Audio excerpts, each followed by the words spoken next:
네, 안녕하세요.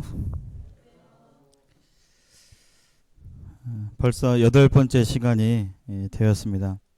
오늘은 아브라함의 순종과 소돔과 고모라 사건에 대해서 나눌까 합니다. 나누기 전에 지난 시간에 했던 것 좀 이렇게 복습해 보겠습니다. 에덴 동산에서 선악과를 따먹음으로 인해서 이제 그때부터 이 세상에 죄가 들어왔습니다. 죄를 안 짓고 싶어도 죄를 지을 수밖에 없는 우리의 이런 모습으로 되어버린 것이죠. 그래서 그때 하나님과 떠남으로 인해서 이제 선악의 기준이 다 나에게 있고, 내 기준에 오르면 그게 선이고 내 마음에 차지 않으면 악이고, 이러한 모습이 각자에게 있는 것입니다. 그래서 싸움이 일어나고 분쟁이 일어나고 오해가 생기고 이렇게 되는 것이죠. 저에게 있어서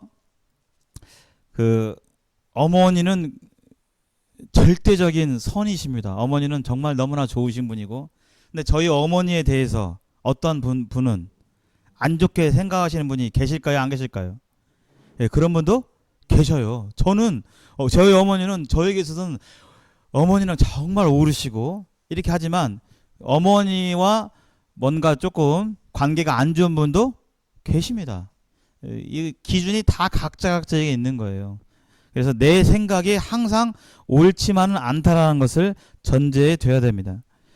그래서 이 죄에 빠진, 죄를 지을 수밖에 없는 존재로 되어버린 인생에게, 아담과 하와에게 가인과 아벨의 이 아들이 태어났는데, 하나님께서 가죽옷을 지어 입히신 것처럼 하나님께 나아갈 수 있는 방법은 인간 스스로 그대로는 나아갈 수가 없고, 자신이 죄를 지을 수밖에 없는 존재인 것을 인정하고, 하나님이 아니면 나는 살 수 없다는 걸 인정하고, 이렇게 하나님 앞에 나아가는 것이 하나님의 뜻이라고 이 가인과 아벨이 오랜 세월 동안 배웠을진데, 둘 다 하나님을 알았고 또 열심히 일했고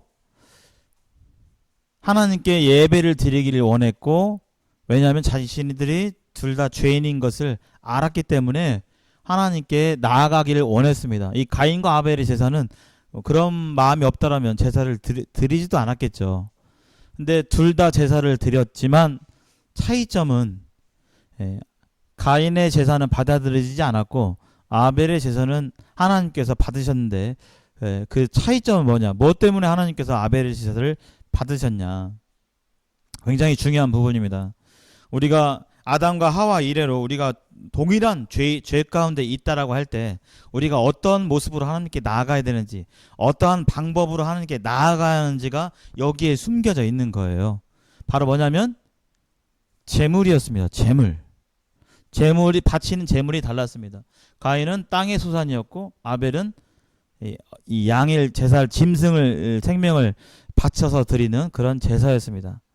이 재물에 따라서 하나님께 받으시고 또 안 받으신 그 사실을 보게 되는데요. 성경에서는 이렇게 말씀하고 있죠. 여기 복습이니까 한번 읽어볼까요? 하나님 말씀을 읽으시는 게 중요합니다. 자, 시작. 모든 사람이 죄를 범하였음에 하나님의 영광에 이르지 못한다. 가인도 죄인이고 아벨도 죄인이고 저도 죄인이고 모든 사람이 죄인인 것은 동일한 상황입니다. 죄를 범했기 때문에 하나님 근처에 갈 수가 없는 겁니다. 하나님 나라 천국에 갈 수가 없는 겁니다. 죄인이기 때문에. 그런데 하나님께서는 그대로 내방쳐 두시지 아니하시고 그 죄인이 하나님께 나아갈 수 있는 방법에 대해서 아담 때로부터 가르쳐 주시고 말씀해 주셨어요. 그게 바로 뭐냐면 뒤에 나오는 말씀인데요. 다 읽어보실까요? 시작. 피 흘림이 없은즉 사함이 없느니라. 죄 지으면 죄를 사야, 죄가 없어져야 하나님께 나아갈 수 있는데 피가 흘려져야 죄사함이 있다는 거예요. 피가 안 흘려지면 죄사함이 없다는 겁니다. 가인이 드린 제사는 피가 흘린 제사였어요? 안 흘린 제사였어요? 가인의 제사 안 흘렸습니다. 땅의 소산, 땅의 곡식으로 이렇게 드렸죠. 아벨의 제사는요, 피가 흘려진 제사입니다. 하나님의 말씀에 하나님은 이러한 제사를 원하시기 때문에 이 아벨이 하나님 말씀대로 제사를 드렸고 그 제사가 옳은 제사였고 정확한 제사였습니다. 왜냐하면 하나님 말씀에 생명이 피가 있고 그 피가 죄를 속한다고 하나님께서 말씀해 주셨어요. 우리가 피를 흘리면 죽잖아요. 이 사실도 뭐 몇천 년부터 깨달은 게 아닙니다. 미국의 초대 대통령이었던 그 조지 워싱턴이 그때만 해도 이런 그 의학적인 지식이 없어가지고 그 병에 걸렸는데 자꾸 피를 빼가지고 결국 그 잘못된 시술로 워싱턴이 죽게 되는 일이 발생하는데 생명이 피에 있고 그 피가 죄를 속하기 때문에 생명을 바친다는 것은 피가 흘려서 죄를 사한다는 의미가 있는 것이죠. 그래서 이 피의 제사를 드렸던 이 아벨의 제사를 후에 이렇게 하나님께서 평가하십니다. 믿음으로 아벨은 가인보다 더 나은 제사를 드렸다. 하나님께 드림으로 의로운 자라 하시는 증거를 얻었다. 하나님께 이 나아가게 될 때 자기 나름대로 생각대로 자기가 옳다고 여기는 방법대로가 아니라 하나님이 말씀하신 대로 나아가게 될 때 하나님께서는 그 제사를 받으시고 의롭게 여겨주시는 것입니다. 받아주시는 것입니다. 하나님 말씀대로 하게 될 때. 그래서 중요한 것은 내가 정성이 있냐 없냐, 내가 똑똑하냐 안 똑똑하냐 이게 중요한 게 아니라 하나님 말씀하신 그대로 순종하고 나아가는 것이 중요합니다. 아벨은 그 말씀을 믿었어요. 이 피의 제사로 드리는 것이 하나님께서 받으신다는 것을 믿었기 때문에 이 피의 제사를 드렸던 것입니다. 그래서 이 아벨은 나중에 이제 가인이 이 아벨을 시기해서 아벨을 동생을 들여서 쳐 죽이고 그래서 아벨은 죽게 되고 가인에게 하나님께서 계속적으로 회개하고 비록 땅의 소산으로 제사를 드린 가인이지만 계속적으로 기회를 주시고 잘못했지만 돌이키라고 다시 하나님을 찾으라고 기회를 계속 주셨지만 가인은 끝내 하나님 여호와 앞을 떠나서 에덴 동편으로 가서 가인이 거기에서 터를 잡고 성을 쌓고 성을 에녹성이라 이름 짓고 거기에서 하나님 없이 하나님을 섬기고 하나님을 예배하고 하나님을 생각하면서 지낸 게 아니라 하나님 없이 자기만의 성을 쌓고 나를 위해서 그렇게 삶을 살았던 것이 바로 이 가인의 후손들이 살았던 삶입니다. 그 뒤에 하나님께서는 아벨은 죽어버렸고 가인은 하나님을 떠나버렸고 다시 새로운 자녀 셋을 하나님께서 아담에게 주셔가지고 그 셋의 자손들을 통해서 하나님께서 은혜를 주시려고 했는데요. 그 셋의 자녀들도 시간이 지나다 보니까 또 하나님 앞에서 죄를 저지르고 하나님을 인정치 않고 자기 마음대로 자기 뜻대로 자기 나름대로 살아갔기 때문에 이 노아를 제외하고 이 물로 홍수 심판을 내릴 것을 말씀해 주시죠.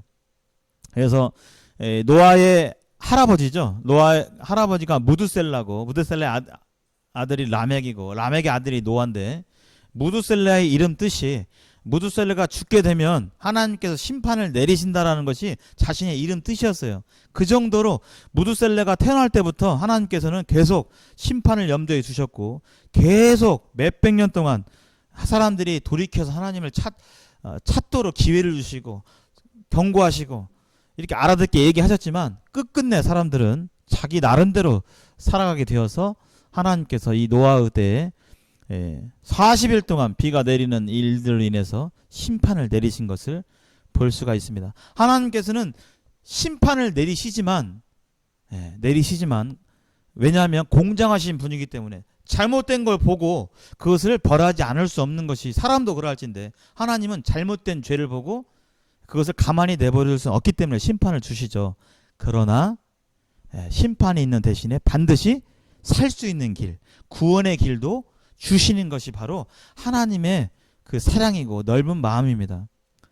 아담 때로부터 성경 창세기부터 계시록을 보면 하나님께서는 일관적으로 계속 심판을 경고하시지만 그 심판을 면할 수 있는 길을 또한 미리 마련해 주시고 알려주시는 것이 바로 하나님의 뜻인데요. 이 노아의 홍수 때 모든 사람들이 다 죽고 노아의 8가족, 노아와 그 아내, 노아의 3아들이 있었는데 며느리까지 해가지고 8명만 살아남고 다 죽게 되는, 심판받아 죽게 되는 모습을 이렇게 우리가 지난 시간에 살펴봤습니다. 그 뒤에 이제 어떻게 됐냐? 지금 노아의 심판 이후에 몇 명이 살았어요?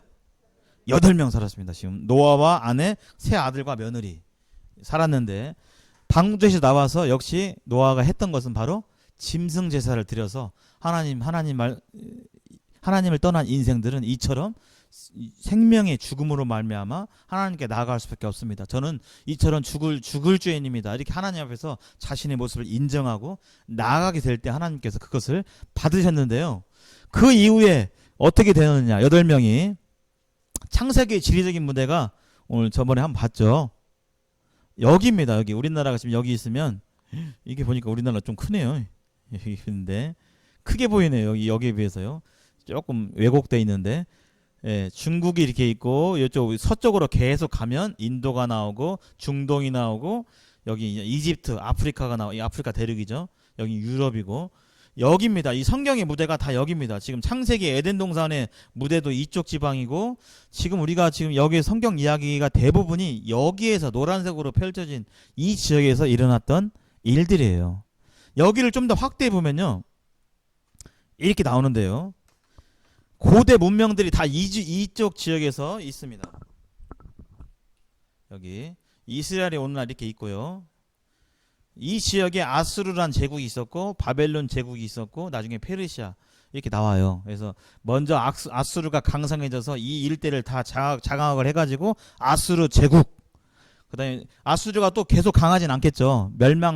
약해지면 바벨론이 또 여기를 또 지배해가지고 바벨론 제국, 비슷한 땅 지역을 누가 차지하냐에 따라서 제국이 나눠지는데, 나중에 바벨론 망하고 페르시아 제국이 또 나오고, 나중에 로마도 여기 마찬가지죠. 이 무대가 다 여기입니다. 창세기 무대가 여기고요. 바벨탑의 무대도 여기입니다. 다. 노아의 홍수 무대도 노아가 있었던 데도 여기고. 그래서 다 이쪽 지역은 좀 익숙하게 보시는 게 좋겠습니다.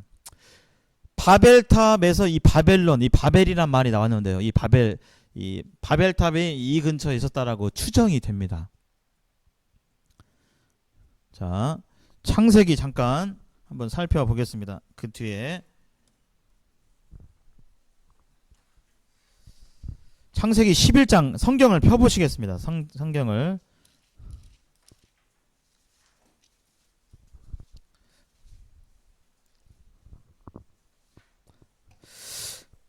노아의 8가족이 이제 자식을 낳고 번성하며 살았겠죠. 그래서 사람들이 많아졌습니다. 한 세월이 흐른 사이에. 그런데 창세기 11장 한번 읽어보시겠습니다. 1절부터 4절까지 한번 읽어보겠습니다. 시작. 온 땅의 언어가 하나요, 말이 하나였더라. 이에 그들이 동방으로 옮기다가 신할 평지를 만나 거기 거류하였으며, 서로 말하되 자, 벽돌을 만들어 견고히 굽자 하고, 이제 벽돌로 돌을 대신하여 역청으로 진흙을 대신하고, 또 말하되 자, 성읍과 탑을 건설하여 그 탑 꼭대기를 하늘에 닿게 하여 우리 이름을 내고 온 지면에 흩어짐을 면하자 하였더니, 이렇게 돼 있죠. 흩어짐을 면하였더니, 지금 사람들이, 노아의 8가족들이 이제 번성해가지고 사람들이 많아졌는데, 그들이 어느 날 이렇게 모였습니다. 모여가지고 지금 작당을 하는 겁니다. 모여가지고 탑을 건설해가지고, 4절 한번 보실 거예요. 4절. 하늘에 닿게 해서 누구 이름을 내고요? 네, 누구 이름요? 우리 이름을 내고. 네, 자신을 드러내, 지금 누구의 영광을 취하고 있는 거예요? 하나님의 영광이요? 아니면 자신의 영광이요? 자신의 영광. 우리 힘을 내자. 우리가 이렇게 대단한 사람들이다. 우리는 할 수 있다. 하고 온 지면에 또 뭐라고 했습니까? 온 지면에 흩어짐을 면하자. 우리 흩어지지 말자. 모여있자. 근데 이것이 잘못일까요? 아닐까요? 예, 잘못입니다. 여기 보면 9장 앞장 한번 넘겨보실까요? 9장 1절. 이제 방주에서 살아남은 사람들에게 하나님께서 명령하신 게 있어요. 9장 1절 한번 보실까요? 거기 한번 읽어보시겠습니다. 시작. 하나님이 노아와 그 아들들에게 복을 주시며 그들에게 이르시되 생육하고 번성하여 땅에 충만하라. 다시 11장으로 넘으셨어요. 지금 뭐라고 하셨습니까? 노아에게 생육하고 번성해서 땅에 충만하라. 충만하다는 것은 어떤 뜻입니까? 예, 여기도 있고 저기도 있고 여기도 있고 저기도 있고 다 흩어져서 이렇게 골고루 있는 것이 충만한 것이죠. 땅에 충만한 것이죠. 근데 지금 바벨탑에서 사람들이 모여가지고 한 게 뭐예요? 누구 이름을 내자고요? 예, 우리 이름 하나님을 내자. 아니 우리 이름을 내자. 자기의 이름을 내자. 이렇게 높게 쌓아가지고 우리가 이렇게 대단하고 하나님 없이도 우리는 잘 살 수 있고 행복할 수 있고 우리 이렇게 내보자. 이렇게 하고 또 하나 흩어짐을 면하자. 흩어지지 말자. 하나님 말씀은요. 흩어져서 다 번성해라 그랬는데 우리 흩어지지 말자. 이것은 바로 하나님 말씀에 대한 거역이고 불순종입니다.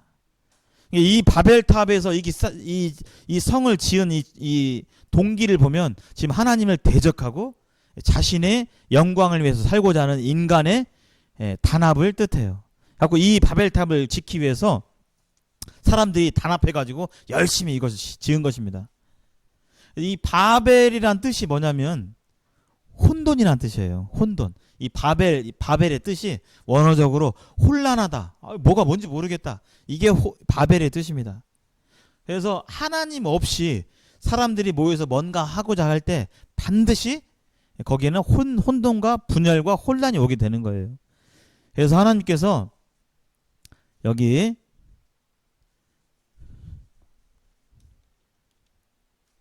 9절에 보면 여호와께서 거기서 온 땅의 언어를 혼잡하게 했다. 이때까지만 해도 사람들 쓰는 말이 하나였어요. 하나였어요. 근데 하나님께서 이것을 혼잡게 해버림으로 이거 혼자 쌓을 수가 있어요, 없어요? 없습니다. 여러 사람들이 사인해가지고 야, 몇 층으로 벽돌 올려? 뭐 지었냐? 다 됐냐? 올려? 막 이렇게 해야 되잖아요. 근데 언어가 이어서 분화돼 버리니까 언어가 지금 달라버리니까 말이 안 통하니까 더 이상 작업이 진행이 되지 않죠. 그리고 그들을 온 지면에 흩으셨습니다. 이때 노아의 후손들이 하나님을 거역한 삶을 또 한 번 살았는데 그래서 바벨탑을 지어서 그들의 거역함을 나타냈는데 하나님께서 그때 언어를 흩어버리고 또 그들을 강제로 온 세상에 흩어지게 하셨어요. 그래서 오늘날 우리 자녀들이 영어학을 그렇게 주구장창 다니고 영어 단어를 그냥 몇십 년간 이렇게 힘들게 배우는 이유가 여기에 있습니다. 이 바벨탑이 이게 지금 그 당시 성경에 나오는 이 바벨탑 모습이 아닙니다. 네, 이러한 그 바벨론 주변에 이러한 지구라토라고 하는 이런 건축물들이 있어요. 그래서 그러한 맥락의 건축물들이 이런 것이 아니었겠는가 추정을 하고 있습니다. 지구라토라고 지금도 있습니다. 여기 세계사 애들 교과서에 나와요. 학자들이 봤는데요. 이렇게 추정을 하고 있습니다. 인류의 언어의 뿌리는 하나였다. 2000년 동아일보 문화면에 실린 것인데요.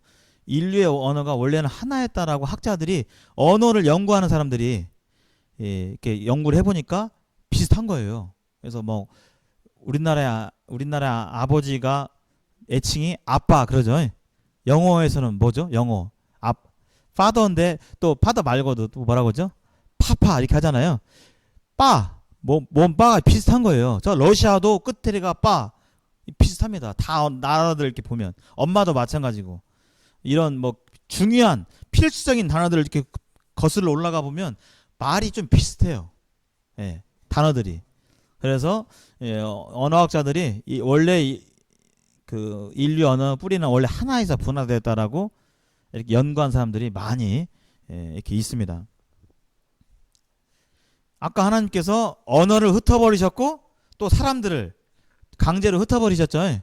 그래서 여기 보시면 지금 여기가 우리가 아까 살펴본 성경의 무대인데요. 여기에서 지금 바벨탑을 지었고 이 사건이 일어났는데 이때 어떻게 됐냐면 노아의 세 아들들의 후손들이 있는데 셈과 함과 야벳이 있는데요. 함의 자손들은 주로 이쪽으로 흩어졌고 셈의 자손들은 이쪽 주변에 흩어졌고 그렇다고 해서 셈의 자손들이 한 명도 안 간 그런 것은 아니겠죠. 야벳의 후손들은 이쪽으로, 여기가 유럽입니다. 유럽, 오늘날 유럽, 이탈리아, 로마 있고 헝가리, 그리스, 루마니아, 프랑스 있는 유럽 쪽으로 흩어졌고요. 셈의 후손들은 이쪽 중동 지방과 아시아 지역, 함의 후손들은 아프리카 지역. 그래서 성경에 보면 함의 후손들은 특별히 흑인종이에요. 함의 후손들이. 그래서 나중에 블레셋도 흑인종이고 그러는데요. 함의 후손들이 아프리카 지역으로 가가지고 오늘날 아프리카에 어떤 인종이 많아요? 흑인종이 많습니다. 그리고 인류 역사를 이렇게 보면 주로 어떤 인종들이 좀 그 차별과 학대를 많이 받았어요? 예, 물론 뭐 아시아인도 많이 받았습니다. 근데 흑인들은 지금도 제일 잘 환경이 지금도 유니세프에 보면 주로 누가 나옵니까? 백인들이 막 팔이 막 애들이 붙어 있고 쫄쫄 굶어 있고 이런 모습이 안 나오잖아요. 흑인들이 지금도 굶고 있고, 흑인 나라도 이 아프리카 가면 내전이 있고 지금도 그냥 치안이 없고 경제적으로 어렵고 이런 게 나오는데 바로 함의 자손들이죠. 노아가 그 방주에서 나오고 난 뒤에 노아가 이제 잠시 아버지가 이렇게 술 취해가지고 이렇게 있었는데 함이 그 아버지의 하체를 보고 벗은 그 생식기 주변을 보고 비웃고 해가지고 그때 노아가 함에 대해서 너는 일생토록 고생할 것이다 그랬는데 하나님 말씀처럼 이런 부분들이 되어 있는 것을 볼 수가 있습니다. 그래서 오늘날 이렇게 된 거예요. 지금 이 사건 때문에. 이거 잠깐 정리를 해보고 가면요. 하나님께서 아담이 범죄했을 때 곧바로 여자의 후손을 통해서 이제 하나님과 분리된 인간들을 다시금 회복시킬 것이다라고 구원 계획을 말씀해 주시는데 누구를 통해서요? 여자의 후손을 통해서. 여기 다시 한번 읽어볼까요? 시작. 너는 그의 발꿈치를 상하게 할 것이라. 인간을 꾀인 사탄 마귀의 머리를 상하게 할 것이라고 하시면서 이 여자의 후손을 통해서 장차 인간들을 구원하실 것이라고 약속해 주셨습니다. 정리를 해보면요. 아담 때 아들이 있었죠. 가인과 아벨이 있었는데 아벨은 죽어버렸고, 그렇죠? 가인은 죄인의 삶을 그냥 따로 살아나갔고요. 그래서 아담은 셋이란 새로운 아들을 통해서 다시금 여자의 후손을 주시려고, 이 아담의 후손 중에서 여자의 후손이 있는데 주시려고 셋을 선택하십니다. 그리고 셋의 자손들이 쭉 있었고 무두셀라, 에녹, 라멕이 있었고 그 다음에 노아가 이 셋의 자녀가 되었고요. 노아의 세 자녀 셈과 함과 야벳이 있었죠. 그리고 이 셈의 아들들 가운데 이제 오늘 우리가 살펴볼 아브라함이 그 후손 가운데 있는 것입니다. 그래서 지금 여자의 후손이 지금 어떻게 이어져요? 지금 아담의 아들 셋의 후손들이 쭉 있었고 셋의 자손 중에서 노아의 후손 중에서 아들 중에 또 셈 밑에 자손들이 여러 명 있었는데요. 아브라함까지 연결이 되는 것입니다. 그럼 이렇게 쭉 가보면 더 가면 나중에는 하나님이 약속하신 누가 태어나게 돼요? 여자의 후손이 태어나게 되는 것입니다. 근데 누가 여자의 후손이냐, 누구를 가리켜서 여자의 후손이라 할 것이냐, 연대기를 계속 듣다 보면 점점 구체화돼요. 이게 아브라함은 지금으로부터 약 4,000년 전 사람이에요. BC 2004년부터 1829년 사람이니까 약 4,000년 전 사람입니다. 자, 오늘 넘기셔서요. 창세기 한번 12장을 살펴보겠습니다. 창세기 12장. 제가 한번 읽겠습니다. 창세기 12장 1절. 여호와께서 아브라함에게 이르시되 너는 너의 고향과 친척과 아비집을 떠나 내가 네게 보여줄 땅으로 가라. 내가 너로 큰 민족을 이루고 네게 복을 주어 내 이름을 창대하게 하리니 너는 복이 될지라. 너를 축복하는 자에게는 내가 복을 내리고 너를 저주하는 자에게는 내가 저주하리니 땅의 모든 족속이 너로 말미암아 복을 얻을 것이라 하신지라. 하나님께 이렇게 말씀하셨는데요. 이것에 대해서 4절 이에 아브라함이, 거기 한번 같이 읽어보실까요? 4절 이에 아브라함이, 시작. 이에 아브라함이 여호와의 말씀을 따라갔고 롯도 그와 함께 갔으며 아브라함이 하란을 떠날 때 75세였다. 그랬죠. 여기 보시면 여기가 이제 아브라함이 원래 우르란 지역에서 살았습니다. 근데 이제 하란까지 이게 가서 하나님께서 내가 가라한 대로 가라 그랬어요. 근데 거기가 어딘지 알고 갔을까요? 모르고 갔을까요? 모르고 갔어요. 여기 보면 성경에 이런 말씀이 있습니다. 여기 믿음으로 아브라함은 부르심을 받을 때 순종하여 장래 유업으로 받을 땅에 나아갈 때 갈 바를 알지 못하고 나아간 거예요. 그러니까 어디로 와라 이인데 그 어디인지를 모르고 그냥 간 거예요. 이거 보통 믿음으로 할 수 있습니까? 없습니까? 없습니다. 어느 날 친구가 다짜고짜 아무 뭐 단서도 없이 야 8월 29일 날 서울 영등포로 와. 만약에 그랬다 쳐봐요. 그럼 쉽게 갈 수 있어요? 없어요? 갈 수 있습니까? 없습니까? 못 가죠. 근데 그 친구는 진짜 지금까지 내가 지내봤는데 정말 믿을 만한 친구예요. 한 번도 뭐 했을 때 나를 실망시킨 적도 없고 배신할 친구도 아니고 아주 그런 친구라면 갈 수도 있잖아요. 그렇죠? 왜냐면 그 친구를 뭐 함으로요? 믿음으로.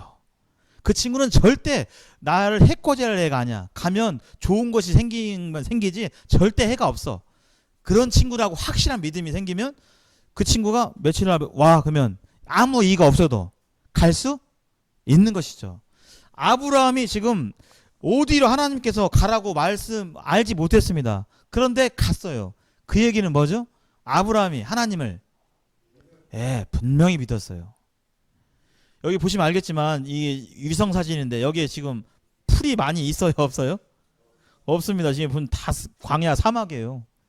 여기 먹을 것도 없고 여기 가면 굶어 죽을 수도 있고요. 지금으로 치면 뭐 굶어 죽을 수도 있고 산적이 나와 죽을 수도 있고 목숨 그냥 내놓고 가는 겁니다. 길이가 약 1600km 정도 그 4000년 전에 걸어서 간 거예요.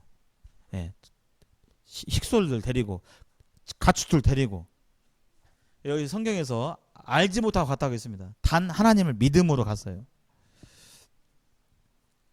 여기 하나님께서 가라고 하셨는데 가게 되면 어떻게 하시냐면 너로 한 민족의 조상이 되게 하신다고 했고 너 때문에 땅의 모든 족속이 복을 얻을 것이다. 여기 보면 어떤 족속이요? 여기 보면 일부 족속이요? 모든 족속이요? 모든 족속. 아브라함아 내가 지금 지시한테 가. 근데 네가 그렇게 순종하면 너 때문에 일부 사람들만 복 받는 게 아니라 모든 사람들이 복을 받게 된다라고 하나님께서 말씀해 주셨어요. 그런 일이 가능할까요? 여기 보면 하나님 말씀에 한번 읽어보실까요? 시작. 한 사람이 순종하지 아니함으로 죄인 된 것 같이 한 사람이 순종하심으로 많은 사람이 의인이 되리라. 하나님께서 이렇게 약속해 주셨거든요. 아담 때문에 많은 사람이 죄인 됐는데 그 한 사람 때문에 이 한 사람은 여자의 후손입니다. 후손이 순종하심으로 많은 사람의 의인이 된다. 여기서 많은 사람, 모든 사람이 의인이 된다는 거예요. 이 말씀을 연결해 보면 아브라함이 순종함으로 인해서 여자의 후손이 네 후손 가운데 나와서 그 여자의 후손으로 말미암아 모든 사람이 이제는 죄인에서 뭐가 된다고요? 의인이 될 수 있다는 것입니다. 즉 구원자가 아브라함의 후손 가운데서 나간다는 거예요. 나올 수 있다는 겁니다. 내가 나오게 하겠다는 것입니다. 하나님의 약속이. 그래서 아브라함이 순종해서 갔는데요. 창세기 12장 7절 한번 보실까요? 7절. 12장 7절 거기 아까 아브라함이 여호와께서 아브라함에게 나타나 이르시되 내가 이 땅을 네 자손에게 주리라 하신지라 자기에게 나타나신 여호와께 그가 그곳에서 뭘 쌓고요? 제단을 쌓고. 역시 가인이 했던 그 제사, 노아의 방주에서 나온 그 노아가 했던 그 제사를 아브라함도 동일하게 하고 있습니다. 그 제사는 바로 하나님이 원하신 제사였어요. 그런데요 10절 한번 보실까요? 그 땅에 기근이 들었으므로 아브라함이 애굽에 거류하려고 그리로 내려갔으니 이는 그 땅에 기근이 심하였더라. 여기 보시면요 하나님께서 결국 어디로 가라고 하셨냐면, 여기서부터 가라고 하셨냐면 여기 가나안이라고 불리는 이 땅, 오늘날 이스라엘 땅입니다. 이스라엘 땅에 가라고 하나님께서 말씀해 주셨어요. 아브라함이 여기에 딱 갔어요. 거기 가면 네가 이런 복을 주겠다 했는데, 그 땅 딱 가니까 이 땅에 뭐가 생겼어요? 기근이 생겼어요. 먹을 게 없는 거예요. 당장 먹고 살 게 없는 거예요. 여기 가니까. 근데 아브라함이 지금 자기 목숨 내놓고 여기 왔잖아요. 그럼 이 정도 믿음이면 하나님께서 여기 비록 이 땅에 기근이 생기지만 누가 먹여 살릴 수 있어요? 하나님이 그냥 이렇게 해주시자고 했는데, 그런 믿음으로 왔는데, 아브라함이 믿음의 조상이라고 하지만 그 사람도 우리처럼 연약함이 있었어요. 실수가 있었어요. 믿음 없음이 있었어요. 믿음 흔들림이 있었어요.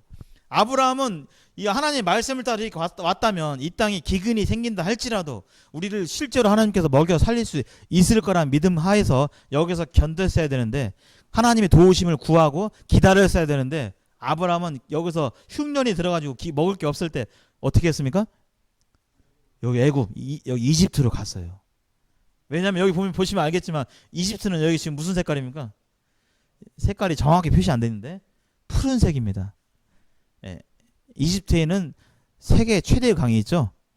이집트에 나일 강이 있습니다. 강이 있으니까, 마르지 않는 물이 있으니까 여기는 항상 그 강물을 대가지고 농사가 되는 풍족한 땅이었어요. 그래서 이 아브라함이 여기 풍족한 양식을 구하러 여기까지 간 겁니다.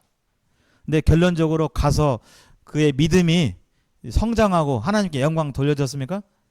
그렇지 않았습니다. 거기 가니까 이집트의 왕 파라오가, 그 성경에 나오는 그 각시들은 다 예뻤나 봐요. 아브라함의 각시도 좀 예뻤나 봐요. 아주 예쁘니까 이 한나라의 이집트 왕이 저 여인은 누군가 내 후궁으로 삼아야겠다 해가지고 막 이렇게 데려가려고 했는데 아브라함이 거짓말하죠. 내 아내를 누이라고 속여가지고 이렇게 하는데, 나중에 이 이집트 파라오가 그걸 알게 돼가지고 하나님을 두려워하는 마음 가운데서 내보내는 그런 일들이 벌어지게 됩니다. 그래서 아브라함이 양식 때문에 여기 애굽에 갔다가 거짓말도 하면서 결국은 다시 가나안으로 오게 되는 일이 발생하게 되는데요. 나중에 가 보니까 여기 나중에 보면 아브라함에게 그 첩이 생겨요. 하갈이란 첩이 생기는데, 그 하갈의 첩은 애굽 사람이거든요. 그래서 여기 결론적으로 뭐냐, 여기서 와서 있었더라면 하나님이 기적을 더 맛봤을 텐데, 그게 아니라 애굽에서 가가지고 거짓말하고 나중에 흑인 이집트 여인을 데리고 오죠. 그래서 첩을 이렇게 만들게 됩니다. 그런 일들이 이제 발생하게 돼요. 아브라함에게 이런 온전지 못한 믿음이 있었어요. 그러나 하나님은 끝까지 이 아브라함을 놓지 않으시고 은혜를 베푸셨습니다. 자, 13장 보실까요? 13장. 그래서 그 애굽에서 돌아와 가지고 아브라함이 아주 부하게 되었어요. 가축들이 많아지고 아주 부하게 됐는데, 아브라함의 조카 롯이 있었습니다. 가축들이 하도 많으니까 이 가축들을 먹이려면 풀이 필요하잖아요. 한 장소에서 같이 있기에는 너무나 풀이 부족하고 가축들이 너무나 많았습니다. 그래서 아브라함이 롯하고 이렇게 헤어지게 돼요. 왜냐하면 같이 있으면 가축들을 돌볼 수가 없기 때문에. 야, 너는 좋은 땅을 향해서 가고 네가 먼저 선택해라. 그러면 네가 간 땅 말고 난 딴 데를 가겠다 해가지고 가축들이 너무 많아서 헤어지게 되는데요. 여기 9절 한번 보실까요? 13장 9절. 10장 9절. 우리 남자분들만 한번 읽어보겠습니다. 남자분들만 9절 시작.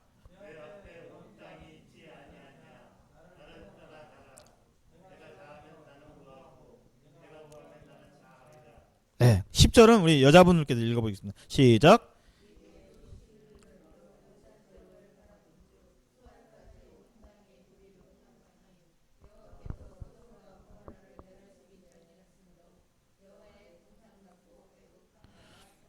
네, 여기 롯이 이제 떠나게 되는데 선택한 땅을 보니까 여호와의 동산 같고 애굽 땅과 같았더라 그랬죠. 12절 한번 보시겠습니다. 12절. 아브라함은 가나안 땅에 거주하였고 롯은 그 지역의 도시들에 머무르며 그 장막을 옮겨 소돔까지 이르렀더라. 13절 소돔 사람은 여호와 앞에서 악하며 큰 죄인이었더라. 여기를 보시면요. 여기에서 이제 아브라함과 롯이 있는데 가축들이 너무 많게 보니까 서로 이제 나눠지게 되는데, 아브라함은 이 지역에 있었고 롯 조카인 롯은 여기 이 사해가 있는데 사해 바다 근처 소돔과 고모라가 있었어요. 여기 자그맣게 보이시죠? 여기는 확대해서 볼 텐데요. 그쪽으로 갔는데 요쪽 사람들은 유명한 사람들이었습니다. 요쪽 사람들은 말만 들으면 그쪽 사람들은 뭐 하는 사람? 우리가 지역 딱 보면 그 느낌이 들잖아요. 사실 우리 여기 지금 시청 옛날 여기도 지금 율라가였잖아요. 갖고 밤 12시에 택시를 타는데 저기 시청도 어디로 갑시다. 그러면 느낌이 나와요, 안 나요? 아주 밤 12시 왜 골로 가? 바로 생각이 들죠. 소돔과 고모라는 그런 곳이었어요. 하나님께서 악한 죄인들이 마음껏 죄짓고 하나님 없이 온갖 성적 타락 가운데 있었던 그런 곳이었습니다. 그런 곳에 가게 되는데요. 그런 와중에 하나님께서는 아까 애굽에서 잠깐 믿음을 저버리고 하나님 잊어버리고 인간적인 방법을 택했던 아브라함에게 다시금 그 마음을 믿음을 세워주시고 하시는 것을 보게 됩니다. 여기 창세기 15장 6절에 보면요. 여기 한번 제가 한번 볼게요. 하나님이 약속이 주셨잖아요. 저를 통해서 한 민족이 태어나게 하시고 저의 후손을 통해서 온 사람들이 다 복을 얻는다고 했는데, 근데 정작 저는 75살이 넘었는데 자식이 없어요.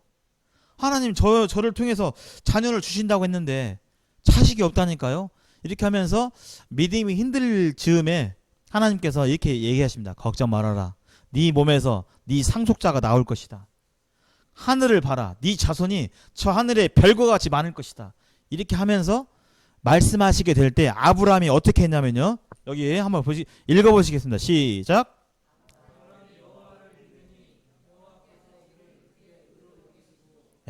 아브라함이 이 말씀을 믿었어요? 안 믿었어요? 믿었어요. 믿으니까 그 믿음을 하나님께서 그의 의로 여기셨습니다. 의로. 이 믿음을, 하나님의 말씀을 믿는 믿음을 의로 여기셨어요. 의라는 것은 하나님이 보시는 죄 없다, 죄가 깨끗하다, 천국에 갈 수 있다, 이런 표현인 거예요.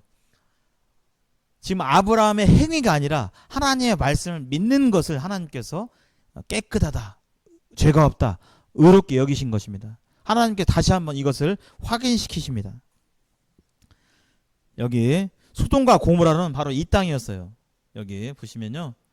온갖 죄악이 넘치는 성적 타락, 특히 성적으로 타락한 동성애 등이 넘쳐나는 도시가 소돔이었어요. 그래서 소돔의 뜻이 동성애, 남색, 게이 이런 뜻이에요. 이 이름 뜻이 그냥 아예 도시 이름 뜻이. 전주는 뜻이 뭐죠? 전주. 온전 전자에 고을 주자. 온전한 고을이다. 그렇죠? 그래서 대충 좀 그런 것 같아요. 딴 데는 막 물난리나고 막 터지고 깨지고 막 그러는데, 그래도 전주는 지금까지 둥둥 떠다닐 정도로 막 사람들 막 돼지 떠나다니고 요 정도는 오지는 않았어요. 그렇죠? 지진도 막 포항 난리나고 할 때 전주는 좀 그나마, 네, 계속 그렇게 될지는 모르겠습니다. 하도 이상해져가지고. 대전은 무슨 뜻이죠? 큰 대자, 밭전자에 큰 밭이다. 뭐 이렇게 고을의 이름 뜻이 있잖아요. 소돔은 그냥 거기가 동성애 하는 곳, 그냥 남색 이런 도시 이름 뜻이 그래요, 그냥. 그래서 여기 소돔과 고모라가 여기 사해바다라고 해서 오늘날 이스라엘 근처 이 동쪽에 있는데요. 여기가 이제 요단강이고, 이 사대에 연결되는 강이 요단강이고요. 사해바다가 있는데 사해바다 동쪽에 추정이 됩니다. 벌써 한 4,000년 전 얘기이기 때문에 이 지역에 있었어요. 근데 그곳은 온갖 죄가 난무한 곳입니다. 오늘날도 마찬가지죠. 동성애에 대한 비율이, 우리 어르신들은 어떻게 생각하는지 모르겠습니다만은 젊은 사람들, 어린 사람들은 점점 그렇게 생각을 안 하고 있어요. 여기 보면 동성애에 대한 찬성 비율이 94년대 24.9%에다가 점점 올라가고 있죠. 32.5%까지 2014년에 지금 5년 더 지났으니까 더 올라갔겠죠. 이건 자료고요. 실제로 얘기해 보면 실제로도 맞습니다. 실제로도 제가 많이 얘기해 보거든요. 특히 선생님들하고도 대화를 나눠보면요, 그렇게 생각 안 하시는 분들도 꽤 계세요. 네, 꽤 계십니다. 교회도 마찬가지예요. 교회가 성경의 동성애는 하나님께서 가증히 여기시는 죽을 죄라고 얘기하시는데, 하나님을 믿는 개신교에서도 이 동성애를 찬성하는 비율이 지금 교회도 점점 늘어나고 있습니다. 그 얘기는 뭐냐면, 교회가 점점 하나님 말씀을 따르고 있다, 아니면 벗어나고 있다고요? 벗어나고 있다.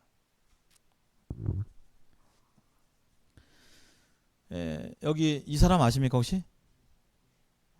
한 석 달 전에 조주민이라는 학생이에요. 이 사람이 대학생이던가요? 대학생이죠. 이 사람이 인터넷으로 막 그 뭐죠, 어린 아이들 그 성적인 사진을 찍고 영상을 찍고 완전 해가지고 그걸로 협박하고 그것 때문에 애들이 자살하고 죽고 이런 일들을 했던 그 세계의 닉네임이 박사라고 합니다. 박사. 근데 여기 보시면 여기 글씨가 작아서 보이실런가 모르겠는데요. 닉네임이 박사인데요. 단 하나의 별 박사. 정말 자신을 뭐처럼 여겨서요? 신처럼 여겨서. 그 세계에서는 자기가 시키는 대로 다 되는 거예요. 인간이 하는 모든 죄악은 결국은 자신이 하나님처럼 되고자 하는 그 교만한 마음이 있는 것입니다. 제가 이런 기사를 많이 봤어요. 이 사람만 한 건 아니에요. 그 세계에서 그 누구죠? 이춘재 이런 사람들, 사이코패스들 보면요, 형사들을 갖고 논다고 그래요. 그냥 떠본다고 그래요.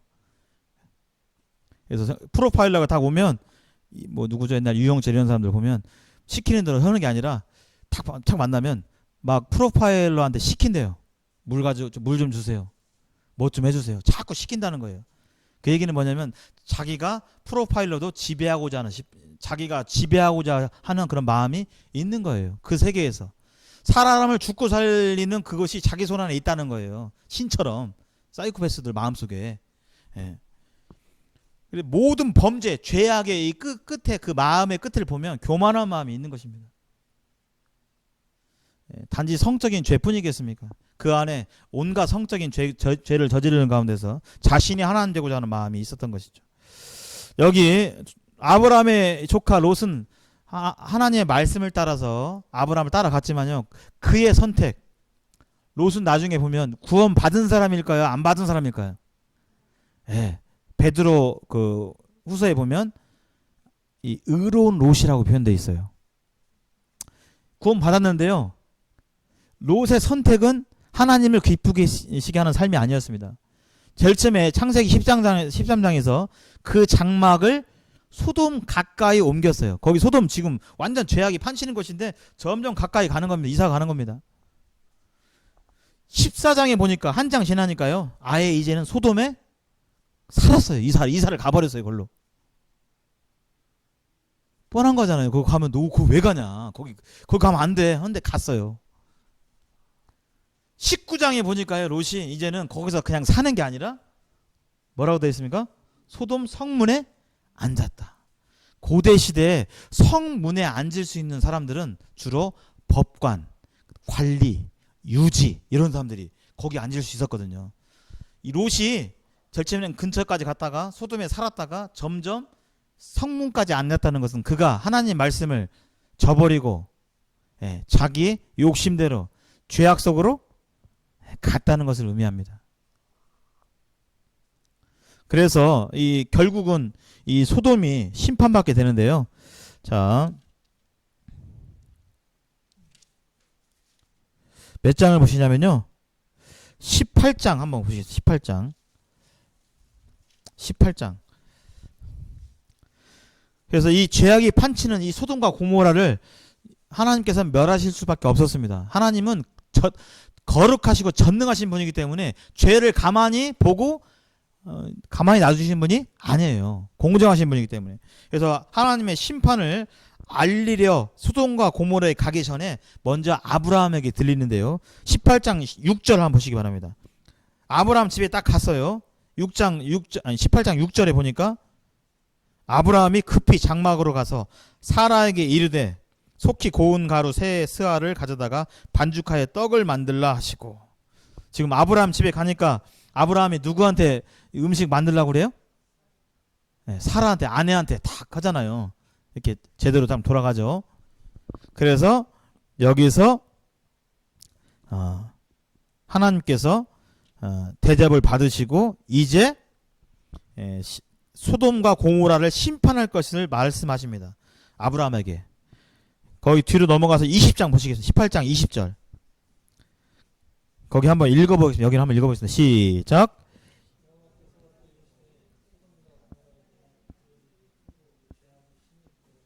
(21절) 시작. 내가 이제 내려가서 그 모든 행한 것이 과연 내게 들린 부르짖음과 같은지 그렇지 아니 내가 보고 알려 하노라. 이렇게 하면서 소돔과 고모라를 심판하시는데 아브라함께서 그렇게 하지 마세요. 그렇게 하니까 하나님께서 뭐라고 하세요? 소돔과 고모라 성 안에 의인이 하나님을 찾고 하나님 말씀대로 따르는 의인이 절체매 50명만 있으면 내가 안 하겠다. 있어요? 그 다음 몇 명이요? 45명만 있으면 심판을 면해주세요. 없어요. 그 다음 몇 명이요? 40명. 40명이라도 있으면 심판 내리지 말아주세요, 하나님. 그러니까 없는 거예요. 그 40명도 없는 거예요. 그 다음에는요? 30명, 20명, 10명까지 내려가는데 10명만이라도 있으면 심판을 하나님 보류해 주세요. 그랬는데 어떻게 됐어요? 결국은 의인 10명이 없어서 심판을 내릴 수밖에 없게 되었습니다. 여기 그래서 하나님의 사자가 이 소돔에 가시게 되는데요. 19장 보시겠습니다. 여기까지만 하고 이제 마치겠네요. 19장 1절. 저녁 때 두 천사가 소돔에 이르니 마침 롯이 소돔 성문에 앉아있다가 그들을 보고 일어나 영접하여 땅에 엎드려 절하되. 왔어요. 지금 롯의 집에 왔어요. 3절 한번 보시겠습니다. 3절. 롯이 간청함에 그 제사에 돌이켜 그 집으로 들어온지라 롯이 그들을 위하여 식탁을 베풀고. 아까 음식을 아까 아브라함은 누가 했죠? 사라야겠는데 지금 롯은 누가 해요? 예, 롯 자신이 합니다. 아내가 어디 갔는지. 예, 집에 지금 없어요. 하나님이 사자가 왔는데. 그래가지고 이제 그렇게 있는데 롯의 집에 사람들이 엄청나게 모여왔어요. 여기 4절 한번 보시겠습니다. 그들이 눕기 전에 그 성사람 곧 소돔 백성들이 노소를 막론하고 원근에서 다 모여 그 집을 에워쌌고.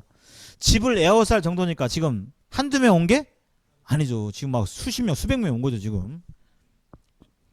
5절 롯을 부르고 그에게 이르되 야 롯 오늘 밤 내게 온 사람들이 어디 있냐 그 사람들을 이끌어내라 우리가 그들을 상관하리라. 여기 상관이라는 말이 뭐냐면 성관계를 맺는다는 거예요. 지금 하나님의 사자가 왔는데 지금 와서 새로운 사람 왔다 이거예요. 색다른 쾌락을 즐기기 위해서 지금 내가 그 사람들을 성관계를 누리겠다 쾌락을 즐기겠다 온 거예요. 이 소돔 사람들이 수백 명이 지금. 그래서 하나님께서 여기 보면 거기에 대해서 롯이 뭐라고 했냐면 6절 한번 보시겠습니다. 6절 롯이 문 밖에 무리에게로 나가서 뒤로 문을 닫고 7절 이르되 청하노니 내 형제들아 이런 악을 행하지 말라. 8절 내게 남자를 가까이 하지 아니한 두 딸이 있노라. 청하건대 내가 그들을 너희에게로 이끌어내리니 너희 눈에 좋을 대로 그들에게 행하고 이 사람들을 내 집에 들어왔은즉 이 사람들에게는 아무 일도 하지 말라. 지금 롯이 자기 두 시집 안 간 딸이 있는데 야, 이 사람들은 손님들은 내가 건들지 말고 차라리 내 딸을 어떻게 해라. 지금 정상적인 아버지라면 정상적인 말인가요? 예. 비록 그가 구원 받았지만 이 죄악의 소굴에 있으면서 지금 뭐가 뭔지 선악과 의를 분별하지 못하고 있는 것이죠. 물들어가지고. 예. 그래서 롯이 이처럼 영적으로 흐려졌지만 하나님께서 끝까지 롯을 붙들고 있는 모습을 보게 됩니다. 그래서 결국은 빠져나갔는데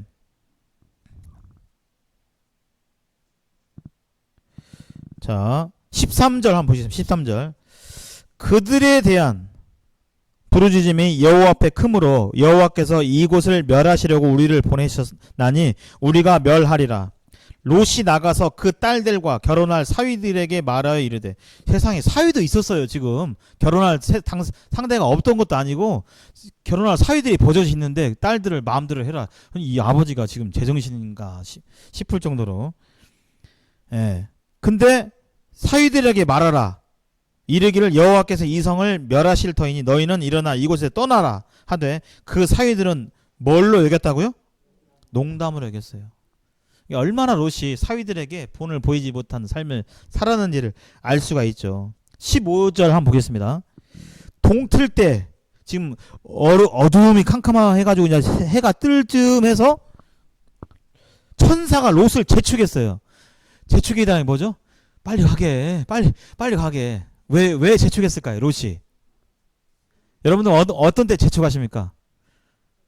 12시에 지금 예식장 가야 되는데 지금 다 준비했는데 지금 준비를 안 하고 있으면, 지금 몇 시에는 출발해야 되는데 안 하고 있으면 재촉하시죠? 네, 빨리 준비하라고. 지금 롯이 서두르고 있어요? 지체하고 있어요? 지체하고 있습니다. 16절 한번 보시겠습니다. 16절. 그러나 롯이 지체하매 그 사람들이 롯의 손과 그 아내의 손과 두 딸의 손을 잡아 인도하여. 누가 손을 잡고 인도하는 거예요 지금요? 하나님의 천사들이. 롯이 지체하니까 그냥 강제로 하나님께서 잡고 오는 거예요. 성 밖에 두니 여호와께서 그에게 자비를 더하심이었더라. 결국 소돔과 고모라의 심판이 내려지게 되는데요. 우리가 아시는 바와 같이 롯의 아내는 뒤돌아보지 말라고 했는데 어떻게 됐죠? 뒤돌아봐가지고 뭐가 돼서요? 소금기둥이 되었습니다. 그래서 여기 이 소돔과 고모라에 이런 심판이 내렸어요. 그래서 19장에 보면 여호와께서 하늘 곧 여호와께로부터 유황과 불을 소돔과 고모라에 비같이 내리사 그 성들과 온 들에 있는 성에 거주하는 모든 백성과 땅에 난 것을 다 엎어서 멸하셨더라. 다 멸망을 당했습니다. 불로 멸망을 당했습니다. 예수님께서 여기에 대해서 이렇게 얘기하셨어요. 여기 한번 읽어보실까요? 시작. 노아의 때에 된과 같이 노아 때 사람들이 죄짓고 끝내 하나님의 심판이 오신 것처럼, 또 여기 뭐와 때 같이요? 시작. 롯의 때와 같이 하나님께 거역하고 죄짓고 살아갈 때 하나님의 불의 심판이 임했던 것처럼 예수님께서도 뭐라고 하셨습니까? 이 세대에 하나님께 돌이키고 회개하지 않으면 동일한 심판이 있을 거라고 하나님께서 말씀해 주셨습니다. 오늘 정리해 보겠습니다. 하나님은 오늘 말씀을 통해서 우리가 알 수 있는 것은, 하나님은 사람이 아니십니다. 전능자이십니다. 모든 걸 행하실 수 있는 그런 분이세요. 그리고 심판자이시기도 합니다. 약속을 반드시 지키시는 분입니다. 하나님이 말씀하신 것은 그것이 심판이건 구원의 메시지인 간에 반드시 행하시는 분이십니다. 죄를 반드시 심판하시는 분이고요. 죄란 거, 성경이 말하는 죄는 뭐냐? 한번 읽어보실까요? 죄는 하나님이 보시는 죄는요, 하나님과 그분을 믿지 않는 겁니다. 하나님이 보시는 깨끗하다 하는 의는요, 시작. 하나님과 그 말씀을 믿는 것입니다. 그래서 오늘 소돔과 고모라 사건을 통해서 하나님이 어떠한 분이신지, 또 죄가 무엇인지, 또 하나님이 말씀하신 의는 무엇인지 그것을 생각하시면서 다음 시간에는 이삭을 제물로 바치는 사건에 대해서 살펴보도록 하겠습니다.